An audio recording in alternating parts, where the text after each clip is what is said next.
In August 1939, while the world watched Hitler and Stalin carve up Poland, a Soviet general named Georgy Zhukov was annihilating an entire Japanese division on the Mongolian Steppe.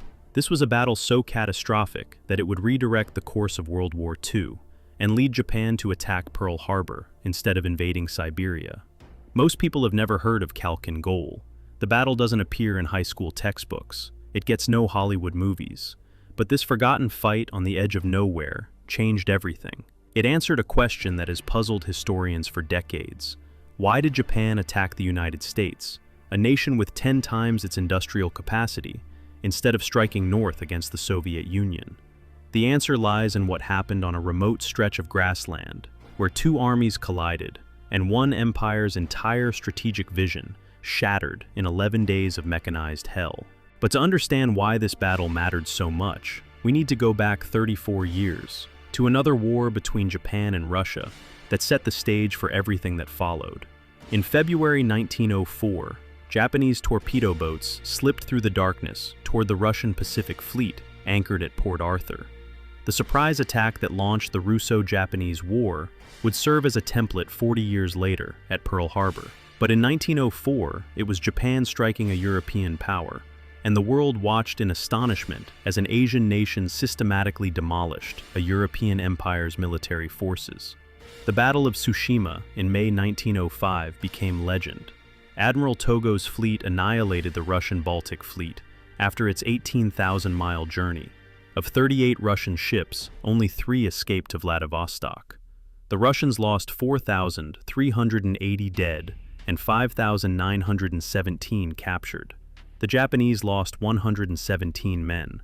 It was the most decisive naval victory since Trafalgar. On land, Japanese forces stormed Port Arthur and defeated Russian armies at Mukden despite being outnumbered. The Treaty of Portsmouth in 1905 gave Japan control of Port Arthur, the southern half of Sakhalin Island, and recognition of Japanese interests in Korea and southern Manchuria. Japan had beaten a European power. The victory created a psychological template in the Japanese military mind. Russia was beatable. Russian forces were brave but poorly led, equipped with inferior technology, and hampered by long supply lines. This perception deepened during the Russian Revolution and Civil War.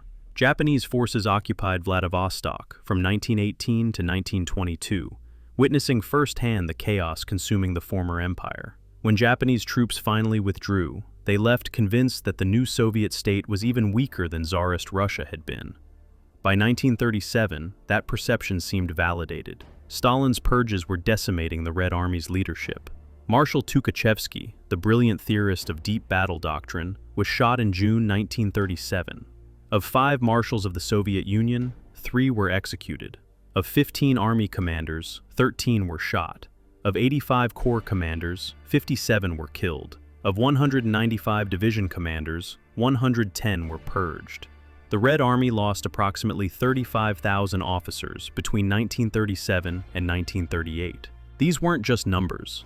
This was the institutional memory of an entire military being erased. Veterans of World War I and the Russian Civil War, officers who understood modern warfare, were replaced by terrified survivors and political appointees. Japanese intelligence meticulously documented the purges. Their reports painted a picture of a Red Army in complete disarray.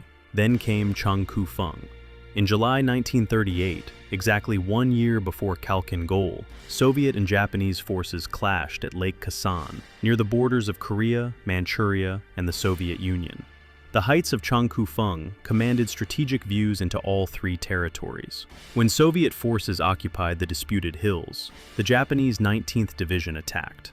For 2 weeks, forces fought for control of barren hills. The Soviets eventually committed 23,000 troops, with 237 tanks. The Japanese deployed 7,000 men with no armor. Despite being outnumbered 3-1 and facing hundreds of tanks, Japanese forces inflicted 4,000 Soviet casualties, while suffering 1,440 of their own.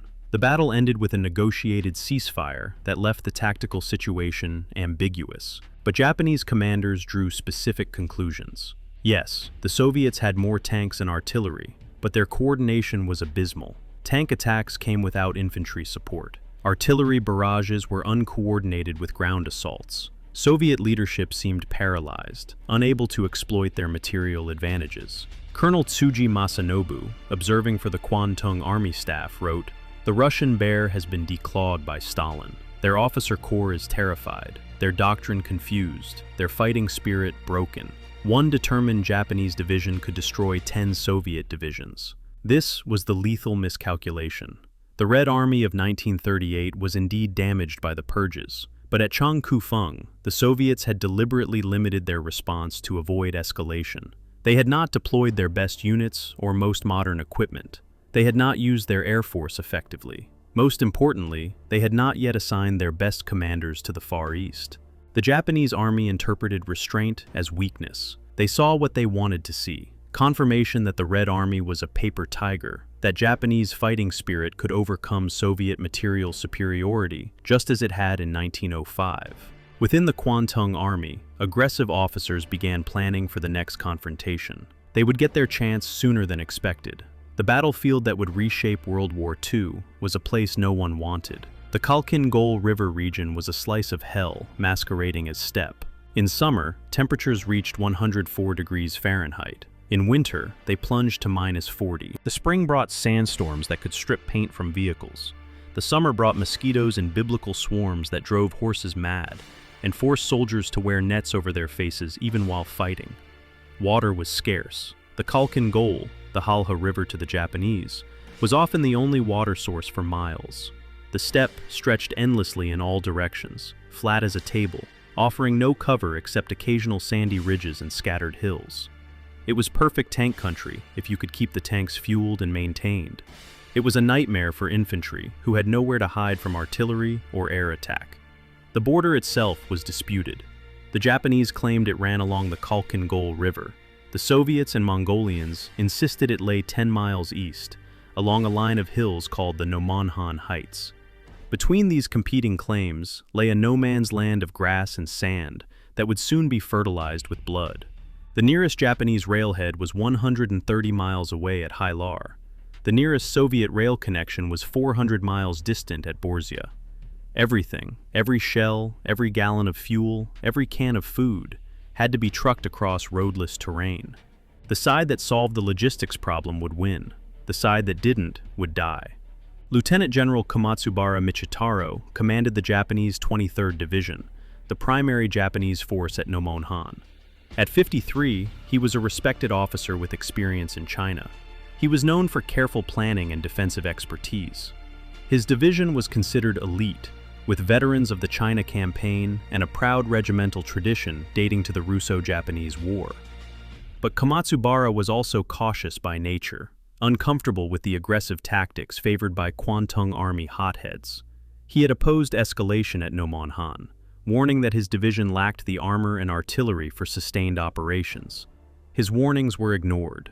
When ordered to attack, he would obey, but doubt gnawed at him. His diary entries from June 1939 reveal a commander increasingly aware he was outmatched. Facing him was Georgy Konstantinovich Zhukov, 42 years old, a rising star in the Red Army who had somehow survived the purges. The son of a shoemaker, Zhukov had fought as a cavalry NCO in World War I, joined the Red Army in 1918, and steadily risen through demonstrating competence rather than political reliability. He was known for iron discipline, volcanic temper, and an intuitive grasp of combined arms warfare. Zhukov arrived at Khalkhin Gol in June 1939, after the initial Soviet commander was sacked for incompetence. His first act was to drive to the front lines, where he found chaos. Soviet and Mongolian units were intermixed without clear command. Artillery was firing without coordination. Tank units sat idle, awaiting orders that never came. Zhukov exploded in rage, relieving commanders on the spot and issuing a stream of orders that transformed confusion into coherent defense. Where Kamatsubara was thoughtful and cautious, Zhukov was decisive and brutal. Where Kamatsubara worried about casualties, Zhukov viewed losses as acceptable if objectives were achieved. Where Kamatsubara fought the battle he was ordered to fight, Zhukov fought the battle he wanted to fight. The contrast would prove decisive. The battle was technically not between Japan and the Soviet Union, but between their puppet states. Manchukuo, created by Japan in 1932, was ruled by Puyi, the last Qing emperor of China. It was a fiction everyone recognized. The Kwantung army controlled everything. Puyi was emperor of nothing, signing whatever documents Japanese officials placed before him. Mongolia had been a Soviet protectorate since 1921. Unlike Manchukuo, Mongolia maintained some genuine autonomy under Khorloogiin Choibalsan, who balanced Soviet demands with Mongolian nationalism. Mongolian cavalry units at Khalkhin Gol fought with genuine enthusiasm, viewing the Japanese as a threat to their independence. Their knowledge of the terrain and skill as scouts would prove invaluable to Zhukov. The battle began not on the ground, but in the air. On May 11, 1939, when Mongolian cavalry crossed the disputed border, Japanese fighters were the first to respond. The Nakajima Ki-27, the Imperial Army's primary fighter, was nimble and deadly in the hands of experienced pilots. Soviet and Mongolian forces initially flew the Polikarpov I-15 biplane and the I-16, the world's first cantilever monoplane fighter with retractable landing gear. Through May and early June, Japanese pilots dominated. The Ki-27's superior maneuverability and the skill of Japanese pilots, many with combat experience from China, produced lopsided victories. On May 20th, Japanese fighters claimed 30 Soviet aircraft destroyed for 3 losses. On May 22nd, they claimed another 21 kills. Soviet pilots, many fresh from training schools, were being slaughtered.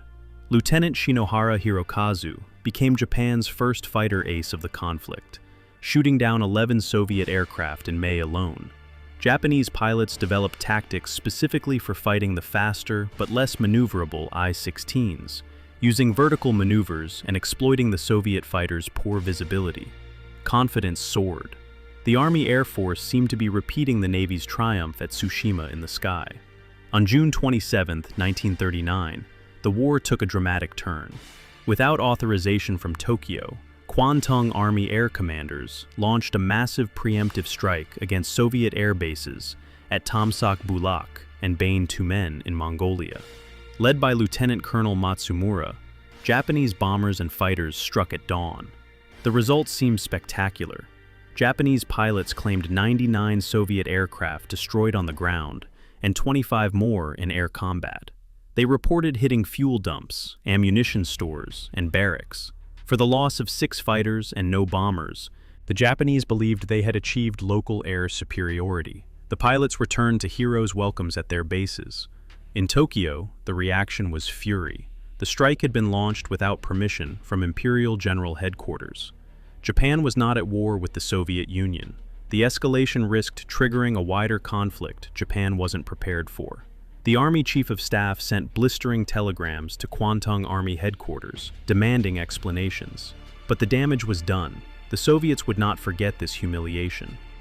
What the Japanese didn't know was that their intelligence was catastrophically wrong. Soviet losses at Tamsak Bulak were significant but far from decisive. Perhaps 30 to 40 aircraft, not 124. More importantly, the raid had enraged Moscow. Stalin personally ordered massive reinforcements to Mongolia. New fighter regiments, equipped with improved I-16 Type 10s, with stronger engines and better armament, began arriving. Veteran pilots were transferred from European Russia. The air war was about to change. Before Zhukov became the destroyer of Japanese ambitions, he almost lost everything. In early July 1939, Kamatsubara launched Operation Second Period, a complex night crossing of the Khalkhin Gol, aimed at encircling Soviet forces on the river's west bank. It was the most dangerous moment of the entire campaign. On the night of July 2nd, 3, Japanese engineers threw pontoon bridges across the Khalkhin Gol. The 71st and 72nd Infantry Regiments crossed in darkness, along with the 13th Field Artillery Regiment. By dawn, 10,000 Japanese troops were on the west bank, driving toward Bain Tsagaan mountain to cut off Soviet forces from their supply lines. Japanese tanks of the 3rd and 4th Tank Regiments, mostly Type 89 medium tanks and Type 95 light tanks, provided support. Zhukov received reports of the crossing at 0300 hours on July 3. His reaction, according to Staff Officer Pavel Rotmistrov, was volcanic. "The Japanese have done what I thought impossible, cross the river in force at night. If they take Bain Tsagaan, we lose our supply line. We lose the battle. The crisis was severe. Soviet forces on the West Bank were spread thin. The nearest reserves were hours away. If the Japanese established defensive positions on Bain Tsagaan heights, they would dominate the battlefield. Zhukov made a desperate decision that violated every principle of Soviet tactical doctrine. At 0600 hours on July 3, Zhukov ordered the 11th Tank Brigade and 7th Motorized Armored Brigade to attack immediately, without infantry support, without proper reconnaissance, without artillery preparation.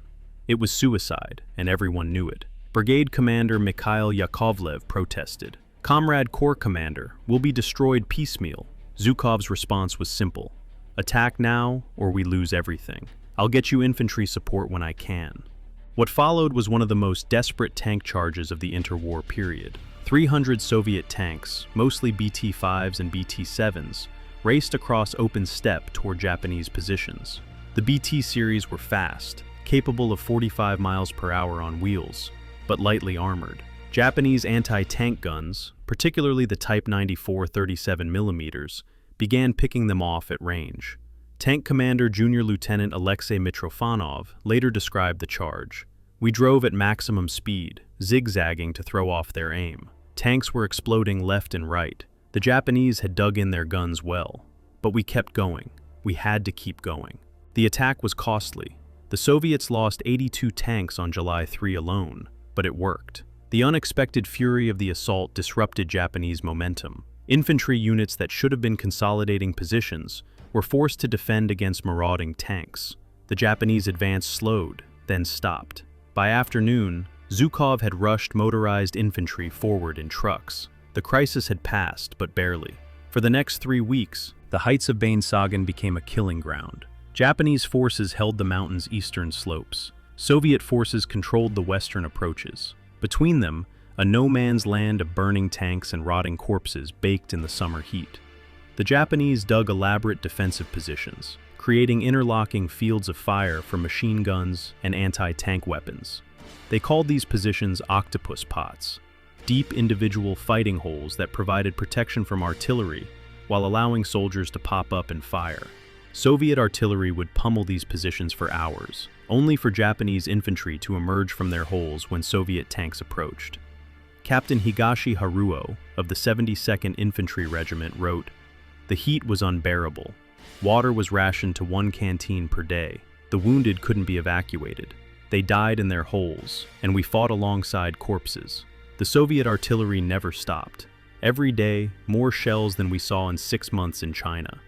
By late July, both sides were exhausted. Japanese ammunition was running low. Soviet tank losses were mounting. But while Zhukov could replace his losses, Kamatsubara could not. The 23rd Division had shot its bolt. Unknown to the Japanese, behind the Soviet lines, a massive buildup was underway that would transform the battlefield. While Japanese and Soviet forces bled each other white at Bain Tsagaan, Zhukov was orchestrating one of the most impressive logistics operations of the interwar period.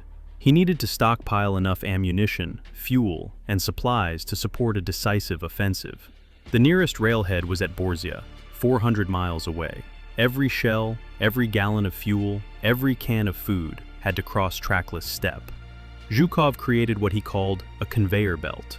He assembled 3,500 trucks, many of them American-built Ford and Gaz AA vehicles. These trucks ran continuously, day and night, in convoys of 100 to 200 vehicles. The round trip took 4 days. Drivers slept in shifts while their partners drove. When trucks broke down, they were pushed aside and repaired while the convoy continued. To navigate the featureless steppe, Zhukov had engineers place numbered posts every kilometer. Drivers could report their exact position, even in sandstorms. Water stations were established every 50 kilometers. Mobile repair workshops followed the convoys. It was a triumph of organization that Japanese intelligence completely missed. By early August, Zhukov had stockpiled 18,000 tons of artillery ammunition, 6,500 tons of Air Force munitions, 15,000 tons of fuel and lubricants, 4,000 tons of food, 7,643 tons of other supplies. The ammunition alone represented more shells than the entire Kwantung army possessed in Manchuria. Japanese intelligence, observing from reconnaissance aircraft, saw truck convoys but drastically underestimated their scale. Colonel Tsuji's intelligence estimate claimed the Soviets had perhaps 200 to 300 trucks operating. The real number was 10 times higher. While building his logistics base, Zhukov implemented an elaborate deception plan. Radio operators transmitted fake messages suggesting defensive preparations. Engineers built dummy positions with logs painted to look like artillery. Truck convoys ran openly during the day on certain routes, while the real buildup happened at night on different roads. Sound trucks played recordings of construction noise, pile drivers, tank engines, heavy machinery, at false concentration areas. Meanwhile, real tank units moved into position with engines muffled, traveling only at night. Soldiers were forbidden from lighting fires or smoking after dark. Units that moved into forward positions stayed hidden under camouflage nets during daylight. The deception worked perfectly. On August 19th, the day before Zhukov's offensive, Kwantung Army intelligence assessed Soviet strength at approximately 30,000 troops, with perhaps 200 tanks. The real numbers were 57,000 troops and 498 tanks. The Japanese were about to be hit by a force 2.5 times larger than they expected. At 05:45 hours on August 20th, 1939, Zhukov's offensive began with an artillery barrage that survivors compared to the end of the world. Over 350 guns and 250 aircraft struck simultaneously. The bombardment was organized by Lieutenant General Grigory Stern, who had studied German infiltration tactics from World War I and adapted them to Soviet doctrine. Unlike typical Soviet barrages that simply saturated areas with shells, this was precisely orchestrated.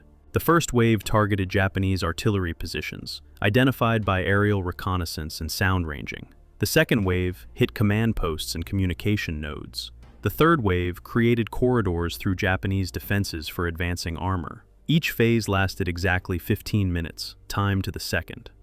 Private Yamamoto Ichiro of the 71st Infantry Regiment survived in his octopus pot. The earth jumped and twisted. Men were buried alive in their holes. Our regimental command post took a direct hit and vanished. When the shelling stopped, I thought I was deaf. Then I heard the tanks coming. Zhukov's plan was elegant in its simplicity and brutal in its execution. 3 tank brigades would sweep around the Japanese flanks, while infantry and artillery fixed them in place. The 6th Tank Brigade and 11th Tank Brigade formed the southern pincer. The 8th and 9th Motorized Armored Brigades formed the northern pincer. The 7th Motorized Armored Brigade and infantry divisions would assault frontally to prevent Japanese forces from redeploying. The BT-7 tanks leading the encirclement could reach 45 miles per hour across the steppe on their wheeled drive. They covered 50 miles on the first day, far exceeding what Japanese planners thought possible. By nightfall, on August 20th, forward elements were already behind Japanese lines, shooting up supply columns and overrunning rear area units. The Japanese response was brave, but futile. Anti-tank teams with Molotov cocktails and satchel charges hunted Soviet tanks in desperate close-quarters battles. Individual soldiers strapped explosives to themselves and threw themselves under tank tracks. But for every tank destroyed, 3 more appeared. The Soviet advantages in armor were simply overwhelming. The battle's most horrific fighting occurred when Soviet forces encountered Japanese strongpoints that refused to surrender. The Japanese had created elaborate defensive complexes, interconnected trenches, bunkers, and the ubiquitous octopus pots. These positions could only be eliminated by systematic destruction. Soviet chemical tanks, KHT-26 flamethrower variants of the T-26, proved devastatingly effective. These vehicles could project burning fuel up to 100 meters. Soviet tactics were methodical. Artillery would suppress the position, infantry would identify firing points, then flamethrower tanks would incinerate each position in turn. Japanese soldiers caught in bunkers faced a horrible choice: burn alive or emerge to be cut down by machine guns. Major Takashi Kobayashi commanded a battalion holding height 742. The flame tanks came at noon. We had no weapons that could stop them. They burned through our positions systematically, trench by trench. Men ran from the flames with their uniforms on fire. Some shot themselves rather than burn. By nightfall, my battalion had ceased to exist. While Soviet armor provided the knockout blow, Mongolian cavalry units played a crucial but often overlooked role. Mongolian horsemen, intimate with every fold of the terrain, guided Soviet tanks through supposed impassable areas. They hunted down Japanese stragglers and destroyed isolated units. Most importantly, they prevented any Japanese forces from escaping the encirclement. The Mongolians fought with particular ferocity, viewing this as revenge for Japanese-backed White Russian raids into Mongolia during the 1920s. They gave no quarter. Japanese soldiers who attempted to surrender to Mongolian units were often killed on the spot. Soviet commanders occasionally had to restrain their Mongolian allies from executing prisoners. By August 27, the encirclement was complete. The Japanese 23rd Division was trapped in a pocket 20 miles wide and 15 miles deep. Attempts to break out failed against Soviet armor. Attempts to break in by Japanese relief forces were repulsed with heavy losses. On August 31st, organized resistance ceased. The 23rd Division had effectively been destroyed as a fighting formation. On August 23, 1939, while Japanese soldiers were dying in the Mongolian desert, their supposed ally, Nazi Germany, signed a non-aggression pact with their enemy, the Soviet Union. The Molotov-Ribbentrop Pact stunned the world, but nowhere was the shock greater than in Tokyo. Japan and Germany had signed the Anti-Comintern Pact in 1936, explicitly directed against Soviet communism. Japanese strategic planning assumed German pressure on the Soviet Union's western border would prevent the Soviets from concentrating forces in the Far East. Now, in the middle of Japan's battle with the Soviets, Germany had not just abandoned, but actively betrayed this understanding. Foreign Minister Arita Hachiro learned of the pact while in a cabinet meeting discussing the deteriorating situation at Nomonhan. According to witnesses, he went white and had to steady himself against the table. Prime Minister Hironuma Kiichiro reportedly said, "The Germans have betrayed us. They made a fool of us." The entire theoretical foundation of Japanese foreign policy had collapsed in a single day. The timing could not have been worse. Japanese forces were being annihilated at Nomonhan, and now Japan stood alone against the Soviet Union. There would be non-German pressure on Stalin's western border. The Soviets could transfer unlimited resources to the Far East if they chose. The implications were catastrophic. On August 25th, the Japanese ambassador in Berlin, Oshima Hiroshi, confronted German Foreign Minister Ribbentrop. "How could you sign this pact while we are fighting the Soviets? This is a betrayal of the Anti-Comintern Pact." Ribbentrop's response was brutally pragmatic. Germany must secure its eastern frontier before moving west. Japan will understand in time. The betrayal went deeper than just diplomatic embarrassment. Japanese military planning had assumed a two-front problem for the Soviets. Staff studies for the invasion of Siberia counted on at least half of Soviet forces being tied down in Europe. Without that assumption, the mathematics of a northern war became impossible. The Molotov-Ribbentrop Pact didn't just betray Japan diplomatically, it shattered the entire strategic logic of the Strike North faction. On August 28, 1939, as the scale of the Nomonhan disaster became clear, Prime Minister Hironuma Kiichiro announced his resignation with one of the most enigmatic statements in Japanese political history. "The present situation is so bizarre and complex that it is beyond my comprehension." The bizarre complexity was code for complete strategic failure, military defeat at Nomonhan, and diplomatic humiliation from Germany. The government's collapse triggered a comprehensive purge of the Strike North faction. General Ueda Kenkichi, commander of the Kwantung Army, was recalled to Tokyo on September 7th. His replacement, General Umezu Yoshijiro, had explicit orders to avoid any further provocations with the Soviet Union. The message was clear. The age of Kwantung Army adventurism was over. Lieutenant General Isogai Rensuke, Chief of Staff of the Kwantung Army and architect of the aggressive border policy, was transferred to a meaningless position. Colonel Tsuji Masanobu, whose intelligence failures had contributed to the disaster, was sent to a staff college where he could do no harm.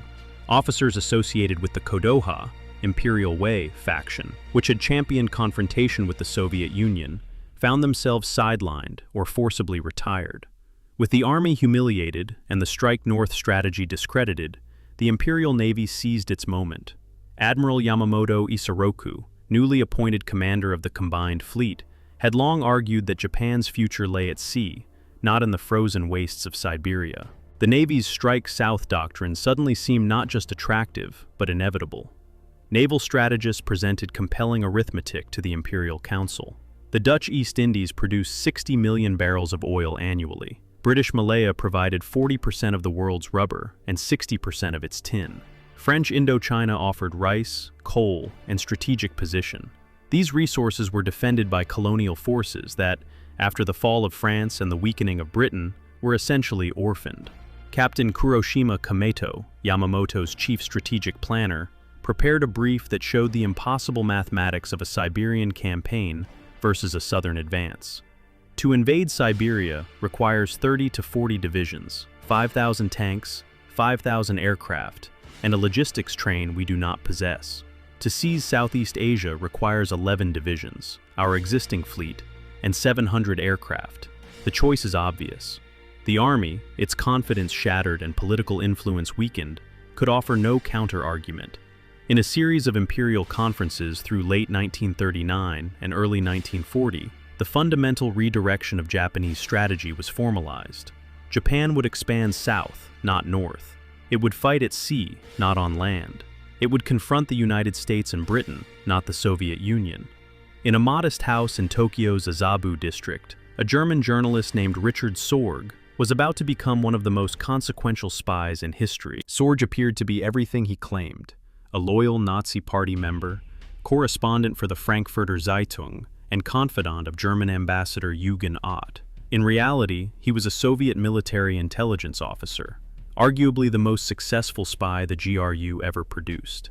Sorge had been in Japan since 1933, building a network that penetrated the highest levels of Japanese government. His key asset was Ozaki Hoznumi, advisor to Prime Minister Konoe and member of the Breakfast Club, an informal gathering of political elites who shaped Japanese policy. Through Ozaki, Sorge had access to cabinet decisions sometimes before they were formally announced. In September 1939, as Japan reeled from Nomonhan, Sorge's reports to Moscow became increasingly valuable. He transmitted, "Japanese army suffering severe psychological trauma from Nomonhan defeat. Strike North faction completely discredited. Naval influence ascending. Southern strategy gaining support." These reports helped Stalin understand that the immediate Japanese threat to Siberia had evaporated. Through 1940 and 1941, as Japan moved toward war with the United States, Sorge provided increasingly detailed intelligence about Japanese intentions. His network reported on imperial conferences, military deployments, and strategic debates. By May 1941, he could report with confidence. Japanese Navy has won strategic debate. Southern advance confirmed. No preparations for operations against USSR. But Stalin remained paranoid. He suspected disinformation, perhaps a Japanese feint before striking north. Sorge needed proof. In September 1941, he obtained it. A copy of the Imperial Conference decision, formally adopting the Southern strategy and explicitly ruling out operations against the Soviet Union unless the USSR collapsed from German attack. On October 4, 1941, Sorge transmitted his most important message. Soviet Far East can be considered safe from Japanese attack. Japan will strike south within 60 days. 2 weeks later, Sorge was arrested by Japanese counterintelligence. He would be executed in 1944, but his intelligence had already changed history. Stalin finally believed. In November 1941, with German forces at the gates of Moscow, he ordered the transfer of Siberian divisions westward. Between 18 and 25 fresh divisions, some sources say up to 30, began the long rail journey from the Far East to the Moscow front. These were elite units: the 32nd Rifle Division from Vladivostok, the 78th Rifle Division from Khabarovsk, the 93rd from Chita. These divisions were equipped for winter warfare with white camouflage, skis, and fur-lined boots. Their soldiers were accustomed to fighting in extreme cold. They arrived at Moscow in late November and early December 1941, just as German forces, exhausted and freezing, reached their culmination point. On December 5, 1941, the Red Army launched its Moscow counteroffensive. The fresh Siberian divisions spearheaded the assault. German forces, unprepared for winter and at the end of their logistics, were driven back 100 to 200 miles. Moscow was saved. The Wehrmacht suffered its first major defeat, and it happened because Richard Sorge had confirmed what Nomonhan had decided. Japan would not attack the Soviet Union. By summer 1941, Japan's course was set, but the final catalyst came from Washington, not Tokyo. On July 26, 1941, following Japan's occupation of southern Indochina, the United States froze Japanese assets and imposed a complete oil embargo. Britain and the Dutch East Indies followed suit. Japan's oil reserves would last 18 months at peacetime consumption, perhaps 12 months in wartime. The clock was ticking. The Imperial Conference of September 6, 1941, confirmed what Nomonhan had made inevitable. Japan would seize the southern resource area. This meant war with the United States, Britain, and the Netherlands. The question was not if, but when and how. Admiral Yamamoto, planning what would become Pearl Harbor, explicitly referenced Nomonhan in his strategic thinking. In a letter to Navy Minister Oikawa, he wrote, "The Army learned at Nomonhan that it cannot match Soviet firepower. We must ensure the Navy does not learn a similar lesson from the Americans. Our only hope is one decisive blow that brings America to negotiations before their industrial might becomes decisive." The Strike North faction made one last attempt to influence strategy. In October 1941, General Tojo Hideki, newly appointed Prime Minister, convened a final review of strategic options. General Suzuki proposed a compromise: strike south, but maintain readiness to attack the Soviet Union if Germany achieved decisive victory. The response from the Navy was brutal. Admiral Nagano, Chief of Naval General Staff, presented the logistics. "Every drop of oil we burn preparing for a Siberian campaign that may never come is a drop we don't have for the real war in the Pacific. Nomonhan proved we cannot fight the Soviets. Let us not pretend otherwise." When Japanese aircraft appeared over Pearl Harbor at 7:48 a.m. on December 7, 1941, they were following a path determined 2 years earlier on the Mongolian Steppe. The decision to attack America, rather than the Soviet Union, was not made in 1941. It was made in August 1939, when Zhukov's tanks encircled the 23rd Division.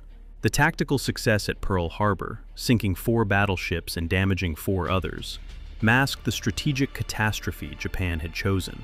Unlike the Soviet Union, which might have accepted a negotiated peace after losing Siberian territory, the United States would accept nothing less than unconditional surrender after Pearl Harbor.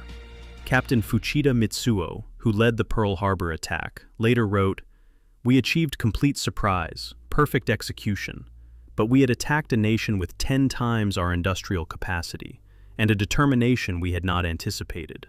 At Nomonhan, we learned we could not defeat the Soviet Union. At Pearl Harbor, we guaranteed we would face an even stronger enemy." On August 9, 1945, 3 days after Hiroshima and 6 years after Khalkhin Gol, the Red Army returned to Manchuria. But this was not the Red Army of 1939. This was a military machine that had destroyed the Wehrmacht, a force that had perfected the deep battle doctrine Zhukov had tested at Nomonhan. Operation August Storm deployed 1.5 million Soviet troops, 5,500 tanks, 3,700 aircraft, and 30,000 artillery pieces. The Kwantung Army, once Japan's elite force, had been hollowed out. Its best divisions had been sent to the Pacific. It fielded 700,000 troops, with 1,200 tanks and 1,900 aircraft, many obsolete. The commander of the operation was Marshal Alexander Vasilevsky, but the plan bore Zhukov's fingerprints. 3 fronts would converge on Manchuria from different directions, the exact same concept as Nomonhan, but on a continental scale. The Trans-Baikal Front would cross the Gobi Desert and Greater Khingan Mountains, considered impassable. The first Far Eastern Front would attack from the east. The second Far Eastern Front would strike from the north. The Soviet offensive began at midnight on August 9th. Within hours, forward elements had penetrated 50 miles into Manchuria. The Trans-Baikal Front's 6th Guards Tank Army crossed 450 miles of desert and mountains in 5 days, appearing in the Japanese rear areas before defenders knew the war had started. The parallels to Nomonhan were unmistakable, but magnified 100-fold. Japanese defensive positions were bypassed and isolated. Command structures collapsed under precision strikes. Tank columns moved faster than Japanese intelligence could track them. The Kwantung Army's chief of operations later testified, "It was Nomonhan again, but everywhere at once. We could not respond to one breakthrough before 3 more were reported." By August 20, exactly 6 years after Zhukov's offensive at Khalkhin Gol, the Kwantung Army had ceased to exist as an organized force. Over 80,000 Japanese soldiers were dead. Another 600,000 were prisoners. The Soviet Union had conquered an area the size of Western Europe in 11 days. The echo of Nomonhan had returned with apocalyptic force. Emperor Hirohito, in his deliberations about surrender, explicitly cited the Soviet invasion as a key factor. The Soviet entry into the war and the annihilation of the Kwantung Army makes continuation of the war impossible. The ghost of Nomonhan had returned to administer the final blow. History remembers Pearl Harbor, Midway, Stalingrad, and Hiroshima. These are the battles that define our understanding of World War II. But the conflict's trajectory was fundamentally shaped by a battle most people have never heard of, fought in a place most couldn't find on a map. Khalkhin Gol was not just a military defeat for Japan. It was a psychological breaking point that redirected an empire's entire strategic vision. The Imperial Japanese Army went to Mongolia, believing in spiritual superiority, tactical excellence, and the power of will to overcome material disadvantages. They left understanding that modern war was about industrial capacity, firepower, and logistics. The lesson was so traumatic that an entire strategic doctrine, strike north, was abandoned virtually overnight. The consequences rippled across the entire war. Stalin could safely transfer his Siberian divisions to save Moscow because Nomonhan had taught Japan to fear Soviet military power. Pearl Harbor happened because Japan chose to fight the United States rather than risk another Nomonhan on a larger scale. The Pacific War itself, with its millions of casualties and atomic conclusion, was the direct result of Japan's pivot from north to south after their Mongolian catastrophe. But perhaps the greatest irony is that both strategic options led to defeat. The Strike North faction was correct that Japan could not defeat the Soviet Union. The Strike South faction's alternative led to war with an even more powerful adversary. Japan, in 1939, faced a strategic paradox. It needed resources to survive as a great power, but every path to those resources led through enemies it could not defeat. General Georgy Zhukov went on to defend Leningrad, save Moscow, triumph at Stalingrad, and take Berlin. He became the Soviet Union's most celebrated commander, but he later said that Khalkhin Gol was his most important victory, not because of its scale, but because of its consequences. At Khalkhin Gol, we didn't just defeat a Japanese division, we changed the direction of the World War. Today, the battlefield at Khalkhin Gol is empty steppe, marked only by scattered monuments that few visit. The Halha River still flows through grassland that looks much as it did in 1939. But this forgotten place was where the trajectory of World War II fundamentally shifted. It was where Japan learned the limits of spiritual power against material reality. It was where the Soviet Union demonstrated the mechanized warfare doctrine that would eventually destroy Nazi Germany. It was where the decision was made, not consciously but inevitably, that led to Pearl Harbor and everything that followed. The lesson of Khalkhin Gol is that history's most consequential moments are not always its most remembered. Sometimes the battles that change everything are the ones we forget. The turning points we commemorate are often just the visible consequences of earlier, overlooked moments when the die was truly cast. In August 1939, while the world watched Hitler and Stalin divide Poland, the real pivot of World War II occurred on the Mongolian Steppe. There, in a place whose name most people can't pronounce, fighting a battle most have never heard of, the Empire of Japan suffered a defeat so complete that it redirected the entire course of the war. The road to Pearl Harbor began at Khalkhin Gol. The war we remember was shaped by the battle we forgot.